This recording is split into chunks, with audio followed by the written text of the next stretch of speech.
तरक्की का नारा लगाने वालों की पोल मालेगांव शहर में भी खुलती रही है और जो नया मालेगांव बसाने की बात की है आज यहाँ आकर तो पूरी तरह उनकी पोल खुल गई।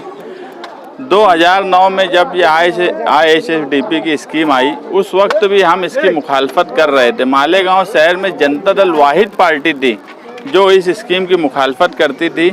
हमारा ये बोलना था कि जहाँ पर जो लोग ओपन स्पेस पे रह रहे हैं रोड वालों को छोड़कर उनको वहीं पर घर बना के दिया जाए। सेंट्रल गवर्नमेंट के पास 2 स्कीम थी मगर उस वक्त के इक़्तिदार में रहने वालों ने इस स्कीम को लाया, अब लेकर आ गए। इस स्कीम को लाने के बाद इसका पूरा सिस्टम ही कॉरपोरेशन की तरफ से एकदम गलत था। मैंने आज तक दुनिया में ऐसा कोई शहर नहीं देखा जो पूरा एक शहर उड़ के आए और दूसरी जगह बस जाए। जब 2009 से ये काम शुरू हुआ, जो बिल्डिंगें बनी थी उस वक्त से ही लोगों को शिफ्ट करने की बात होना चाहिए थी जो कि उस वक्त नहीं हुई। और जब शिफ्ट नहीं हुए लोग और आज जब ये लोगों ने जिन लोगों को यहाँ लाया है उनकी हालत देखने के बाद कॉरपोरेशन की बुनियादी सहूलत में सेहत और सफाई ये कॉरपोरेशन की जिम्मेदारी है, सबसे पहली जिम्मेदारी है। और यहाँ वो अपनी पहली ही जिम्मेदारी को निभाने में बिल्कुल फ्लॉप हो गई, बिल्कुल नाकारा हो गई। ऐसे हालात में मगर हम अपोजिशन में रहते हुए इनके लिए तहरीक और आंदोलन कर सकते। कुछ लोग मालेगांव शहर में अब ये बोलने लगे कि तहरीक और आंदोलन से क्या होता, और हम हमेशा ये बोलते कि अगर कोई मसले का हल इस शहर में या दुनिया में निकला है तो तहरीक और आंदोलन से ही निकला है। और ये मालेगांव शहर भी देखेगा, बरसरे इक़्तिदार भी देखेगा और कॉरपोरेशन भी देखेगा। अगर 10 दिसंबर तक इनका ड्रेनेज का मामला और सेहत और सफाई का मसला हल नहीं किया गया, अगर ये हल हो जाएगा तो स्टेप बाय स्टेप हम इनके पावर सप्लाई का मसला हो और जो स्ट्रक्चर ऑडिट का है वो भी बात करेंगे। मगर अभी पहली तरजीह हमारी ये है कि ड्रेनेज, सेहत और सफाई का मसला हो। 10 दिसंबर तक इन्होंने हल नहीं किया। 11 दिसंबर बरोज़ जुमा में यहाँ से 12 से 15 हज़ार मर्द और ख़वातीन का जुलूस लेके शान हिंद की क़यादत में हम खुद यहाँ से निकलेंगे और कॉरपोरेशन के पास जाकर जब बैठेंगे तो जब तक इनका मसला हल नहीं होगा हम पूरी कॉरपोरेशन की नई और जूनी बिल्डिंग को घेर लेंगे। और ये कॉरपोरेशन को भी हम अल्टीमेटम देते, पुलिस डिपार्टमेंट को भी हम पहले से ही बता दे रहे हैं, हम उनको भी लेटर भेज देंगे, कल कॉरपोरेशन को भी भेज देंगे, कलेक्टर को भी दे देंगे कि ये बहुत बड़ा आंदोलन होगा जो मालेगांव का एक तारीखी आंदोलन हो जाएगा। और इसमें अगर लॉ एंड ऑर्डर का कोई सवाल खड़ा हुआ तो उसकी पूरी जिम्मेदारी कॉरपोरेशन आयुक्त और बरसरे इक़्तिदार पर होंगी, मेयर और दूसरे जो ओहदेदारान हैं।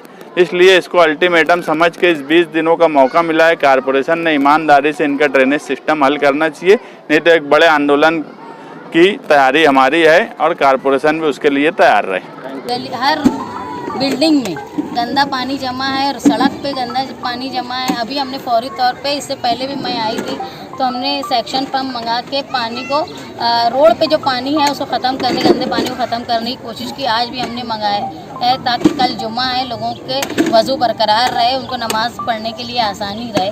इसके लिए हमने फौरी तौर पे मंगाया। आज मालेगांव कॉरपोरेशन के जो अफसरान थे जो पानी के ताल्लुक से और जो लोग सैनिटेशन के डिपार्टमेंट के लोग थे और स्ट्रक्चर जो जानते थे उन लोगों को हमने बुलाया, उनका दौरा करवाया और हमने उनको एक डेडलाइन दी है कि 10 दिसंबर तक जो गंदे पानी के निकासी का मामला है ये पूरी तरह मालेगांव कॉरपोरेशन जो है कोशिश करके 10 दिसंबर तक ख़त्म कर दे। अगर वो ये काम नहीं करेंगे, कोताही करेंगे या नहीं हो पाया तो 11 दिसंबर बरोज़ जुमा के दिन हम लोग जो है वो कॉरपोरेशन के दरवाजे पर, कॉरपोरेशन में हर कॉलोनी के हर घर से लोगों को ले जाकर वहाँ पर हम लोग तहरीक चलाएँगे। आज हमने अल्टीमेटम उनको दिया है कि सफाई की एक ऑफिस यहाँ कर्मचारी खुद रहे, क्योंकि एक बहुत बड़ी आबादी है यहाँ पर, जो एक तकरीबन आप समझ लिए 3000 घर अगर यहाँ पर हैं तो लगभग 15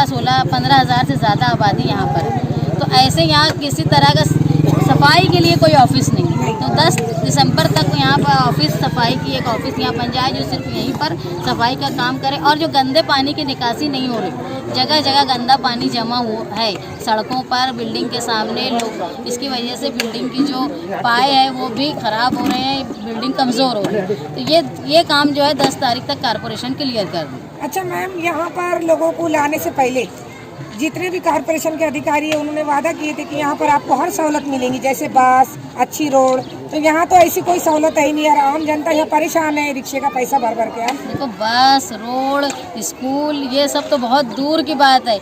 यहाँ गंदगी जो है वो सबसे बड़े बुनियादी मसला अभी यहाँ है। जब मालेगांव कारपोरेशन सड़कों पर आबाद लोगों को यहाँ आबाद कर रही थी, उस वक्त महागठबंधन के गठ नेता और जनता दल के सदर बुलंद इकबाल साहब ने कारपोरेशन की महासभा में 2018 में ये मांग की थी कि आप जो सर्वे करें पहले, जो बिल्डिंग यहाँ तामीर है, क्या ये इंसानों के रहने के काबिल है, क्या मजबूत है, क्या यहाँ सफाई का इंतज़ाम है, क्या यहाँ पानी का इंतज़ाम है, क्या बच्चों के मुस्तकबिल और तिब्बी मदद हो सके, ये सारे इंतज़ाम अगर है तो ही लोगों को मुंतकिल किया जाए।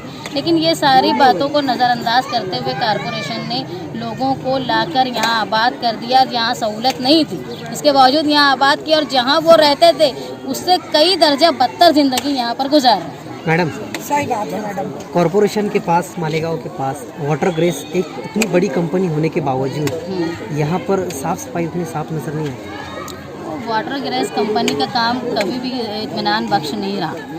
हमने हमेशा से 2014-2015 से मुखालफत शुरू की है कि यहाँ अपनी ज़िम्मेदारी से काम वाटर ग्रेस कंपनी नहीं करती। उसके साथ उनके जो तरीक़ाकार है वो साफ़ सफाई को तो दूर, वो माली तौर पे नुकसान कारपोरेशन को पहुंचा रही है, जिसकी हमने वक्तन फ़ौक्तन जनता दल की तरफ से, महागठबंधन की तरफ से शिकायत की और हम उसके ख़िलाफ़ तहरीक चलाए। मुस्तकीम डिग्निटी साहब जो थे वो भूख हड़ताल पे बैठे और जनता दल के वर्करों के साथ, लेकिन इसका कोई मुकम्मल हल नहीं निकला। जो हम उम्मीद करते थे कि भाई निकलेगा, कभी तो निकलेगा, लेकिन हम जैसे कहते आए कि वाटर ग्रिज जो है वो कांग्रेस की दुकान है, तवज्जो उनकी है ही नहीं, और ना ही प्रशासन का और शासक का उस पर कंट्रोल।